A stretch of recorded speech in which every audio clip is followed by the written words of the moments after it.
So my name is Iris Romero. I'm a OBGYN at University of Chicago, and I spend part of my time taking care of patients, delivering babies, regular OBGYN stuff like birth control. During my life, I've also had times where I had a very active research lab where I studied ovarian cancer.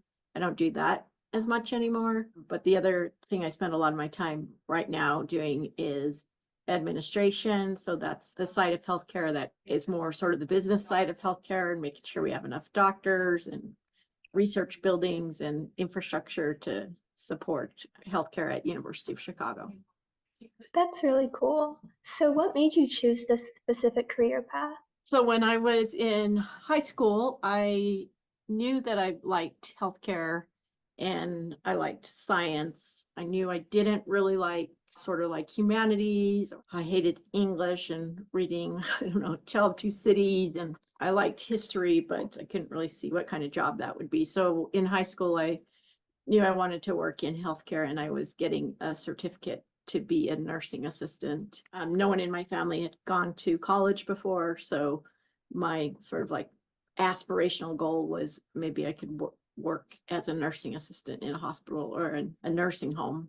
And at that time, when I was getting that certificate, then the nurse that taught my class, she's like, Iris, you're really smart and you're good at this stuff. And have you ever thought about being a doctor? And I was like, no, Nurse McKnight, I have never thought about being a doctor. I wasn't even thinking about going to college. But her believing in me and planting that seed then really started the train down the path. From that moment of my senior year in high school, I was like, I really want to be a doctor. So then I really worked hard in college as pre-med and then like the whole path down. And then once I was a doctor, I realized a couple things. One, I wanted to be a kind of doctor where I felt like I could help students who were on a similar trajectory to me fulfill their dreams. And two, I wanted to be the kind of doctor where you could do a lot of different things in your career. A lot of my other friends who are doctors, they have really great careers that they love, but they basically do the same 10 or 20 things for 20 or 30 years and then they retire. And they love it and their patients love them, but I kind of like get a little bit bored and I want to keep trying new things. So being the kind of doctor that I am in a university, I get to do a lot of different things. That's really cool. So was there any specific moments in your career that really kind of inspired you or motivated you to keep going?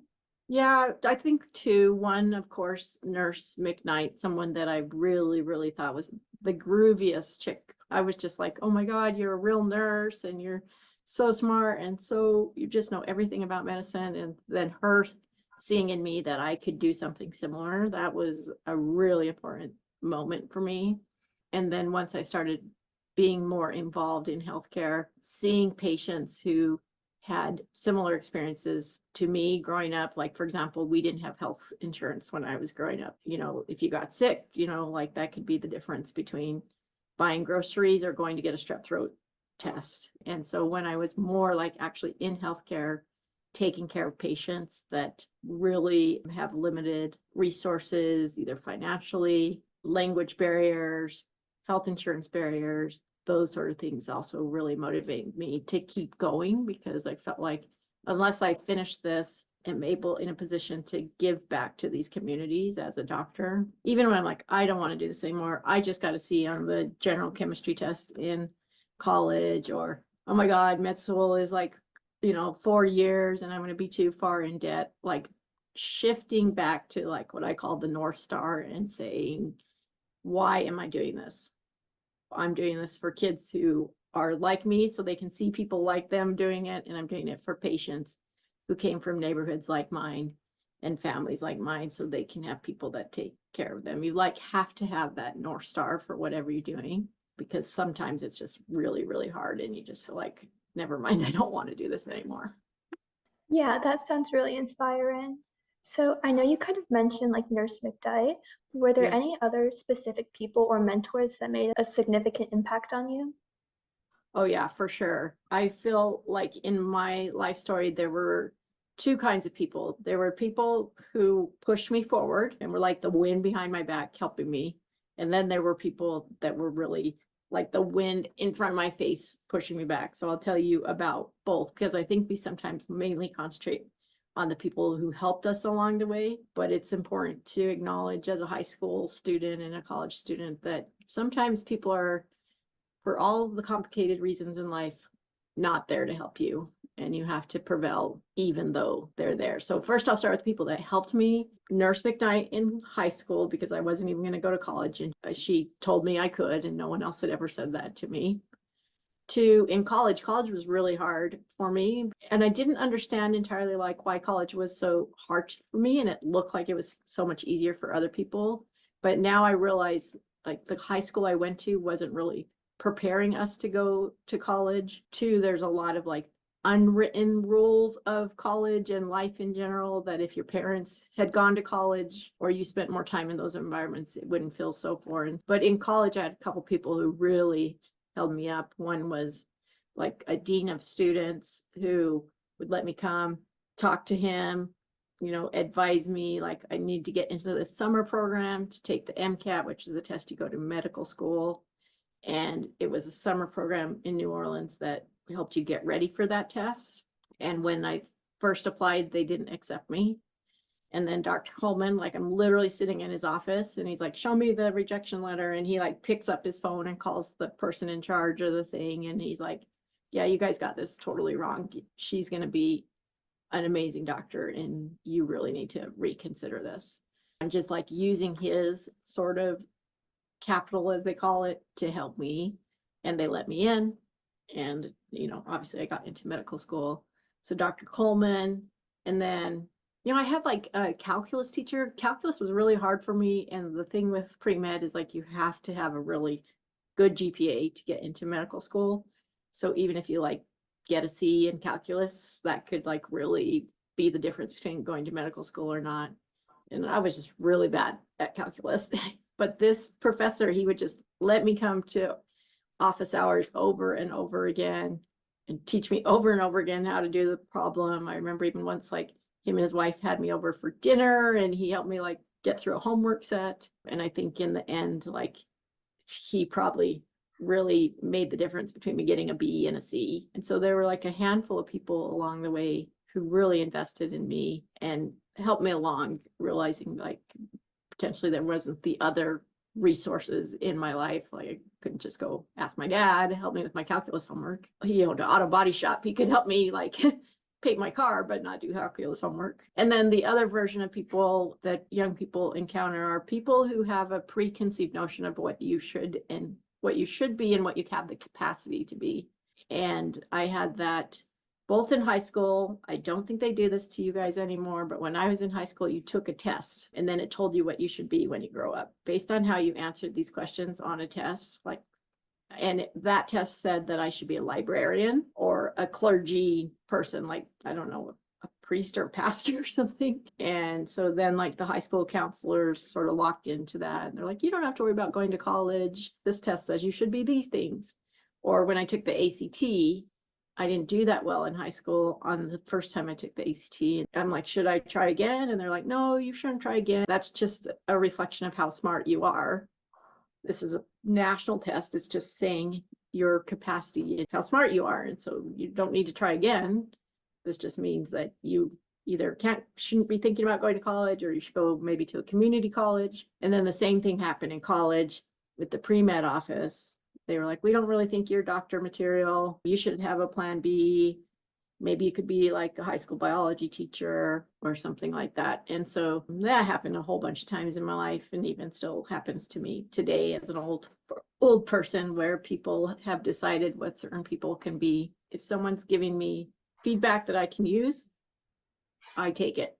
If the calculus teacher's like, you really probably didn't study enough last weekend, then I accept that and I'll take that. If they're just saying people like you can't be people like that, I call BS on that. I'm like, I don't know what that means. There's nothing objective in there. And those people are as motivating as the people who are like cheering you on. I have been as motivated sometimes in my life to show that high school career counselor that she was absolutely wrong, to show the pre-med office at my college that they don't know who can be a doctor and who can't be a doctor. So they motivate me too. Yeah, that sounds like a challenging experience. And that kind of overlaps with like my next question, but like what other adversities have you faced, but like specifically because of your gender or background? So I think background wise, it's been hard not having any sort of safety net financially. So when you become a doctor is you go to college, then you go to med school, then you do this thing called residency where it's like on the job training. It depends what kind of doctor you're going to be, how long your on the job training is, but you work a lot of hours and they don't pay you very much at all. And so it's a very stressful time in your life financially. And so if something like your car breaks or your laptop breaks, some unexpected, you have to have a root canal and it costs $3,000. You're living on such a small income that those were sort of hard times in my life because there wasn't anyone to call. I can't be like, hey, mom, I need $3,000 for a root canal. I just had to like figure it out and spend less money or put it on a credit card and then like accumulate credit card debt. So not having a financial safety net was problematic. And so, my kids now, I have teenagers, they're not living the same life experiences I did. And so I feel very blessed to be able to help them, but also want them also to very much understand that not take that for granted because not everybody has that. So I'd say that was a challenge in terms of just like background. In terms of gender, I think the biggest challenge with gender is still some pervasive gender stereotypes. Well, two things, like preconceived notions about women. So you could walk into a science lab, for example, your general chemistry lab, your first freshman year of college, and you'll have 4 people in your lab group. There's going to be some preconceived notions about who's going to be good at doing the lab homework and who's not. And it's usually that a woman of color or minority woman, I'm Hispanic, is not going to be the one.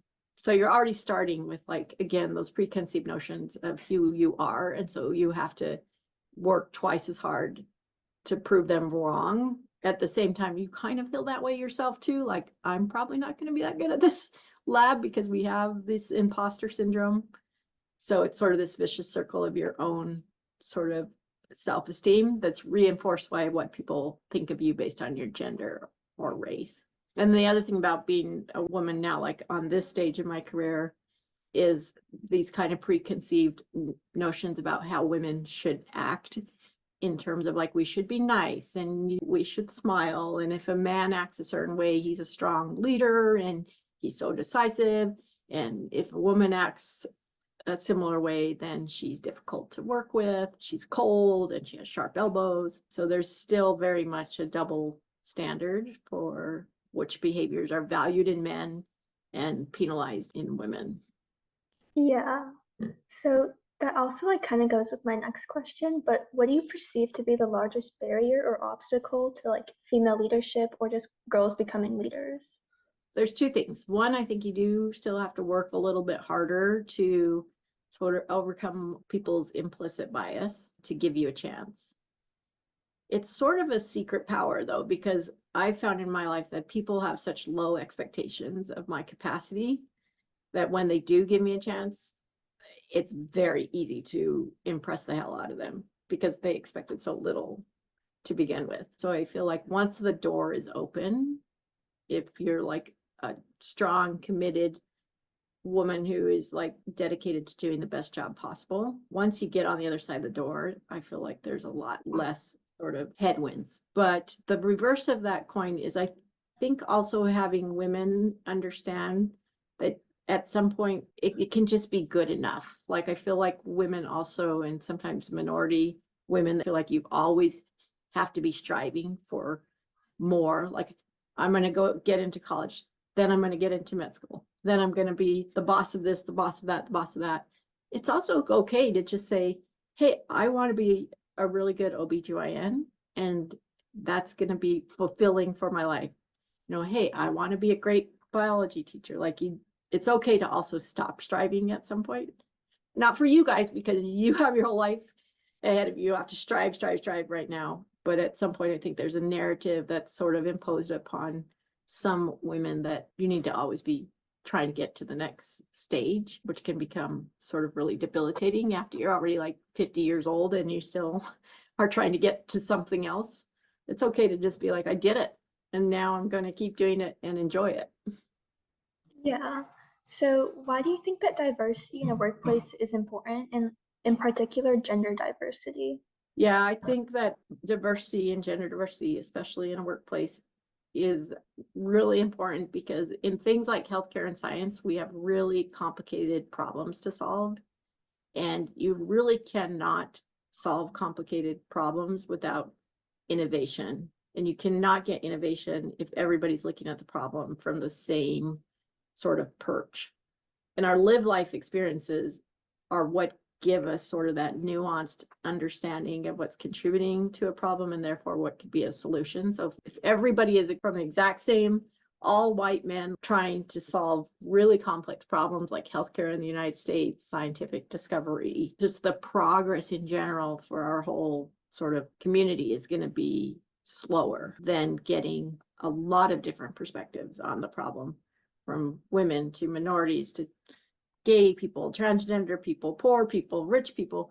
Like, if we want things to go faster and be more impactful, we have to have more people looking at the problem. And we honestly can't afford to keep doing it the same way. The problems in the world and in healthcare and science are just too big.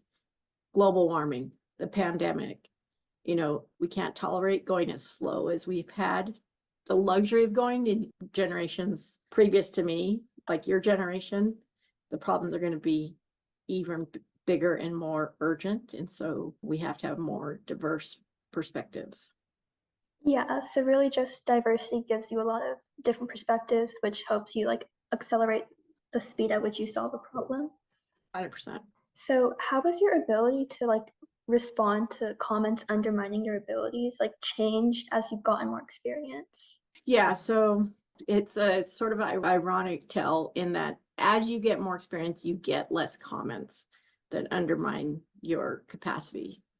But when you're young, you have the most comments coming your way, but you have the least amount of like self-esteem, life experience to navigate those comments. So I think I did it terribly when I was young. One that still sticks with me for a lot of years is I was interviewing for something early on, like a scholarship, or maybe it was to get into med school. And the comments are always like just enough where you're like, that felt awful and weird, but not like enough where you're like, oh, you cannot say that to me. I think they said something like, I'm surprised how smart you are given how pretty you are. And this is in the, like the early 90s. And I'm sure your generation would be like, oh no, that's a terribly egregious comment. But this is a 1990s version. So it would be different now. But it's just that level where you're like, I really need this scholarship from you. That felt a little bit weird, and so I probably just was like, and then change the subject. I think it's part of the journey is understanding at what level you can self-advocate for what you need from that person, and what is the line that you personally will not let be crossed. But as a trajectory of growing up, you have to adjust that line because, I have teenage daughters. So I know they're like social justice warriors, feminists right now, and they would like, in theory, all these things they would never let happen. But in reality, someday they're going to be applying for a job and someone's going to say, you should smile more. And, you're prettier when you smile. Are they really going to put that job on the line to call that person out and be like, that's a very gender biased statement and you should be measuring me on my qualifications? On the other hand, I totally trust that your generation is going to not let lines be crossed that prior generations have been crossed, which were 100% egregious and intolerable. But it's more the microaggressions, the implicit biases that I think the irony is they get less the further you go on in your career. And at the same time, your capacity to manage them gets higher. So it's a really hard part of being young, I think, those two. Okay, so what traits do you have that help you deal with the adversity of being a woman in like these male-dominated fields? And also, how would you suggest someone cultivate these traits?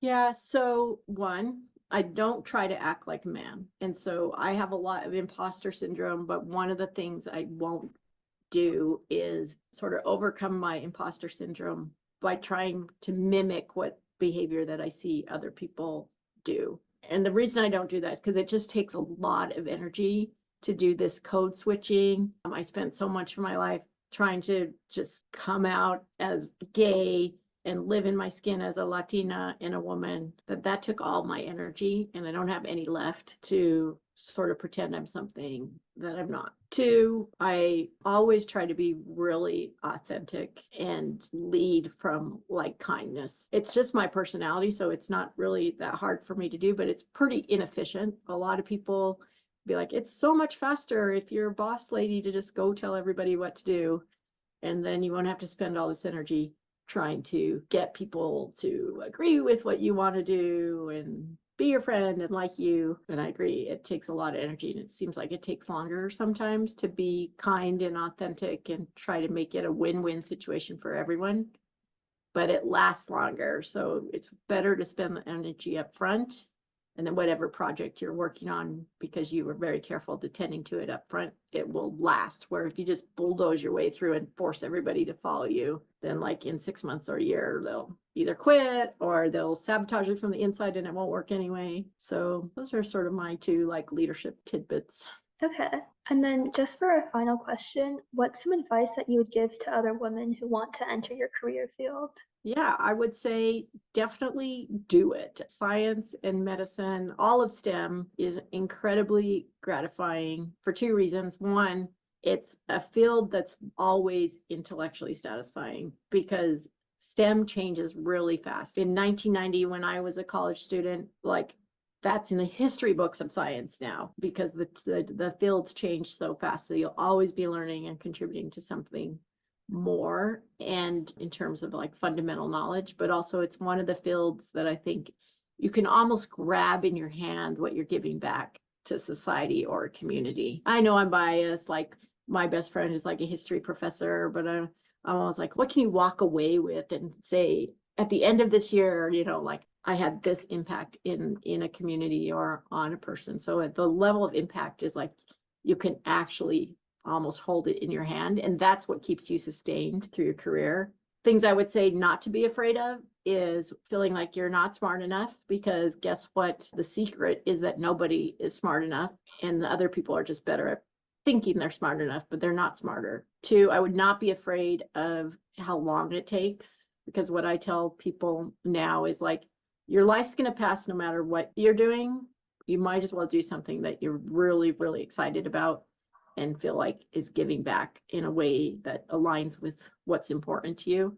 So it doesn't matter if you go to college for 4 years or you go to grad school for 8 years. Either way, 8 years is going to pass. And then three, for people who grew up poor like me, I also really emphasize, like, don't get too worried about the money part, because these jobs pay well. So even if you have to take out student loans for college, or you become an engineer and you're like, oh, I'm going to be $100,000 in debt at the end of this, that sounds like it might as well be $1 million, because your family makes, $30,000 a year, and your parents are like, that is so much money. That's more money than like 3 generations of our family makes. But the jobs pay so well at the end compared to a community college English teacher.